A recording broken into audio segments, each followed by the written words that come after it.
d'un point de vue fiscal, là, on va fonctionner un petit peu, en tout cas on va avoir des raisonnements, des questions qui sont assez similaires. C'est-à-dire que la première question qu'on va se poser, c'est est-ce que la volonté c'est de céder une partie de l'activité à un tiers ou c'est simplement juste de l'externaliser et de la conserver? Concrètement, le fiscal ne va pas driver l'opération. C'est-à-dire qu'on va, dans un premier temps, définir véritablement ce qu'on veut céder. Et c'est ce qui va nous...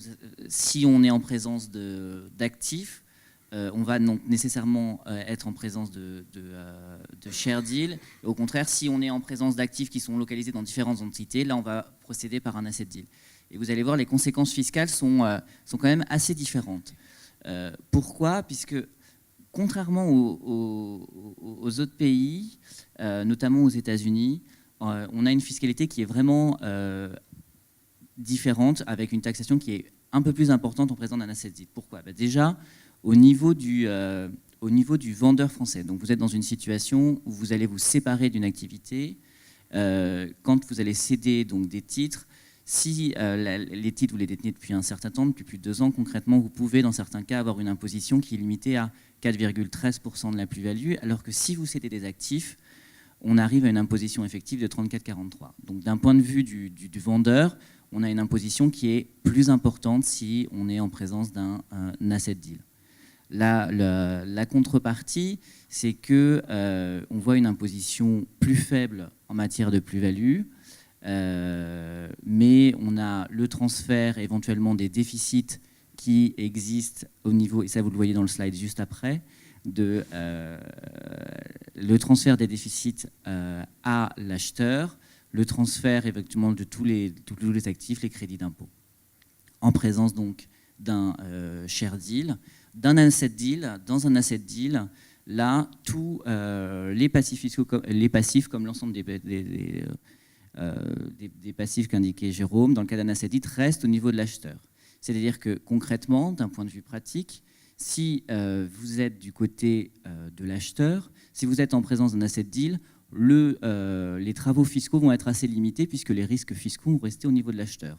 En revanche, si vous êtes en présence d'un share deal, là concrètement, il y a vraiment un transfert de tous les passifs et tous les risques. Et c'est pour ça que dans ce cadre d'opération, vous allez avoir donc du côté de l'acheteur des travaux de due diligence fiscale pour déterminer s'il y a des risques ou pas. Et inversement, si vous êtes en présence du vendeur, vous pouvez, pour présenter les risques, envisager l'émission de VDD. Vous allez présenter la situation fiscale du groupe. Donc on voit au niveau d'imposition des plus-values un régime différent. C'est la même chose aussi du côté de l'acheteur, où là, la première conséquence, c'est le paiement de droits d'enregistrement.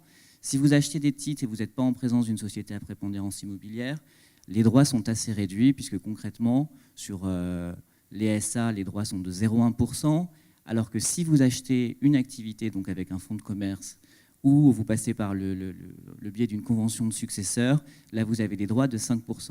Donc on voit bien que là aussi, au niveau des droits d'enregistrement, pour l'acquéreur, on peut avoir un coût supplémentaire si on procède par un asset deal. Les autres conséquences, on les a vues au niveau de l'acheteur, c'est que certes, on paye un peu plus cher en présence d'un asset deal. La contrepartie, c'est qu'on va pouvoir amortir sur une valeur réévaluée. Bien entendu, ça suppose que les biens acquis soient amortissables. Or, si vous achetez une activité en France, vous avez une partie du prix qui va être affectée au goodwill, au fonds de commerce, et cette activité ne peut pas être amortissable. Donc concrètement, vous ne pourrez tenir compte du prix d'acquisition qu'en cas de cession. La dernière opération qu'on a vue, donc là on était vraiment en présence d'un acheteur et d'un vendeur français. On peut être aussi dans une situation où on veut simplement, pour des raisons business, séparer une activité dans une autre société, tout en ayant la volonté de la conserver. Et là, c'est pourquoi dans ce type d'opération, il y a un régime particulier qui peut s'appliquer, qui concrètement permet d'avoir un sursis d'imposition. Les exigences, il y a des conditions quand même qui sont assez strictes. C'est déjà que les deux sociétés en cause soient soumises à l'impôt sur les sociétés. La deuxième, c'est qu'on soit vraiment en présence d'une branche complète autonome d'activité. Et ça, c'est vraiment une exigence fiscale assez forte puisqu'elle conditionne l'application du régime de faveur. C'est-à-dire que concrètement, quand vous allez définir, quand vous allez reprendre le bilan de la société qui va procéder à cet apport de cette activité, vous allez devoir définir quelle activité, quels éléments composent la branche complète et autonome d'activité. Et rapidement, vous allez vous rendre compte qu'il y a des services communs que vous ne pouvez pas affecter à cette activité. Donc il va y avoir des arbitrages qui vont devoir être pris sur ce type d'opération. Ça peut être le cas aussi de l'immobilier, ça peut être le cas des marques. La doctrine administrative prévoit certaines exceptions, mais en principe, justement, pour bénéficier du régime de faveur, donc ne pas avoir une imposition immédiate des plus-values au moment de l'apport, vous devez être en présence d'une branche complète et autonome d'activité. Et le gros colère, et là c'est important, pour bénéficier de cette exonération, il faut aussi s'engager à conserver les titres pendant 3 ans. Et là, vous vous rendez compte rapidement que, d'un point de vue impôt sur les sociétés, si votre volonté, c'est de céder rapidement l'activité, une partie de l'activité, vous ne pourrez pas bénéficier du régime de faveur. Et donc, une imposition immédiate des plus-values à 34,43. Le dernier point sur ce type d'opération auquel il faut faire attention, c'est que si vous on comprend rapidement que le système français a été structuré d'une façon où les cessions de titres sont un peu moins imposées que les cessions d'actifs. C'est pourquoi, sur certains types d'opérations, on a pu penser, en tout cas pour réduire les droits d'enregistrement, puisque dans un cas c'est 0,1 et dans l'autre cas c'est 5%, très bien, je vais apporter l'activité à une société, je ne prends pas l'engagement de conserver les titres pendant 3 ans puisque je ne peux pas le faire, mais si après je cède ces titres, mon acquéreur pourra payer des droits d'enregistrement moins élevés, puisque 0,1 à 5%.